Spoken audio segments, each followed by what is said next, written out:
अस्मद्गुरुभ्यो नमः। श्रीमते रामानुजाय नमः।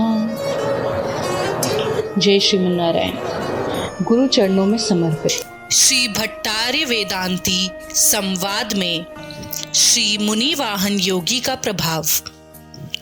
मुक्ति प्रदायिनी कावेरी के तट पर श्रीरंगम से 1 कोस की दूरी पर निचुला नामक नगरी में धर्मकर्मा नामक राजा राज्य करता था। उसी परम धार्मिक राजा की पुत्री निचुला नायकी ने आगे चलकर भगवान श्री रंगनाथ को पति रूप में प्राप्त किया। धर्मवर्मा के पश्चात उसी नगरी में दुर्मति नामक संवत्सर में कार्तिक मास में पूर्णिमा तिथि रोहिणी नक्षत्र सोमवार के दिन किसी खेत में धान के गुच्छे से श्री पार्णसुरी ने अवतार लिया। श्री पार्णसुरी भगवान के त्रिवत्य के अंश में अवतार लिए। यद्यपि वे अयोनिज थे, उनका बाल्यकाल शूद्र के घर में बीता।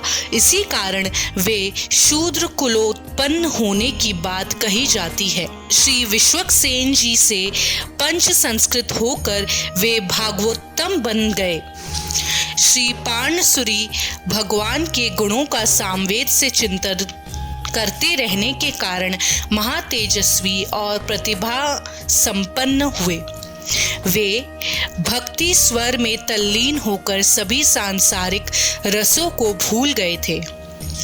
अपने आप को अपवित्र मानकर श्रीरंगम की पवित्र भूमि को अपने पैरों से कैसे स्पर्श करूं, यह विचार करके वे श्रीरंगम से दूर निचुलापुरी में रहते थे तथा श्रीरंगम नगरी को ज्ञानष्ठी से देखा करते थे।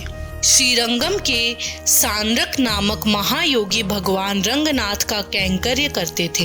एक बार वे कावेरी तट पर जल लेने स्वर्ण कुंभ लेकर पधारे। वहां पर क्षुद्र कुलोत्पन्न श्री पार्णसुरी को देखकर उनको दूर हटने के लिए बहुत बार कहा, परंतु भगवान के गुणों में निमग्न श्री पार्णसुरी समाधि अवसाथक पहुंच गए थे। इस कारण उन्हें सारंभ महायोगी की बात सुनाई नहीं दी। कुछ लोगों ने उन्हें ढोंगी समझकर पत्थरों से मारकर उनके अंग अंग को घायल कर दिया, परंतु इसका भी श्री पार्णसुरी को पता न चला। यह देखकर रंगनाथ भगवान को महाकष्ट हुआ और उनके विग्रह से रक्त की बूंदें टपकने लगी। यह देखकर चोर राजा सहित सभी लोग भयभीत हुए। भगवान रंगनाथ ने सारंग योगी को स्वप्न दिया कि तुम श्री पार्णसुरी को मेरा महान भक्त समझो। अपने कंधे पर बैठकर मेरी सनिधि में ले आओ। भगवान की आज्ञा को शिरोधार्य मानकर सारंग मुनि श्री पार्णसुरी को कंधे पर बैठाकर रंगनाथ भगवान के पास लेकर आए।